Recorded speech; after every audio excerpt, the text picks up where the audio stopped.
মনে পড়ে তোমার, তুমি এসেছিলে তোমার ভাঙ্গা মন নিয়ে আমার কাছে। আমার ভাঙ্গা মনকে স্বস্তি দিতে কত কথা হয়েছিল আমাদের। তুমি কখনো ভালোবাসি বলনি, তবু আমি পড়ে নিয়েছিলাম তোমার না বলা শব্দ, তোমার চোখের ইশারায়, নিঃশব্দ ভাষায়। ঠিক সেই মুহূর্ত থেকেই তুমি মিশে গেলে আমার নিঃশ্বাসে। আমার স্বপ্ন ঠিকানায় লেখা হতে লাগলো শুধু তোমার নাম। আজও শ্রাবণের বৃষ্টিতে শহরটা নীরবে ভিজে যায়। কদম বেলি, অপরাজিতা রঙ্গন, গাছে গাছে ফুটে ওঠা ফুলের গন্ধে ভেসে আসে আমাদের সেই প্রতিশ্রুতিময় দুপুরে ওভার ব্রিজে দাঁড়িয়ে থাকা স্মৃতি। কিন্তু আজ তোমার অভিমান আর ভাঙে না। সময়ের দেওয়ালে জমে থাকা নীরবতা সব কথাকে বন্দি করে রেখেছে অচল কোনো অন্ধকারে।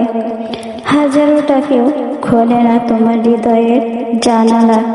আমার জন্য আর কোনো অপেক্ষা থাকে না তোমার ভোরে। তোমার সকাল শুরু হয় অন্য কোনো গল্পে, আর আমার বলা কথাগুলো পড়ে থাকে অবহেলার কোণে, নিরুত্তর, নিঃসঙ্গ। তবুও আমার কৌতূহল আজও আগের মতোই, তোমার কথা খুঁজে আর না পেয়ে ফিরে আসে শূন্য হাতে। তবু বিশ্বাস করো, ভালোবাসা কখনো তার প্রতিশ্রুতি ভোলে না। সে রয়ে যায় বৃষ্টি ভেজা পথে টিপ টিপ করে পড়া ফোটায়, নীরব হৃদয়ের গভীরে অমলিন আলো হয়ে। আমার আর কোনো অভিযোগ নেই, শুধু নিঃশব্দে ভালোবাসে দেব তোমায়। আর যদি কোনোদিন হঠাৎ দেখা হয়ে যায়, আমি শুধু এতটুকুই বলবো, দেখো, ভালোবাসা হারিয়ে যায়নি, সে আজও তোমার নামে আমার হৃদয় প্রদীপ জ্বালিয়ে রেখেছে।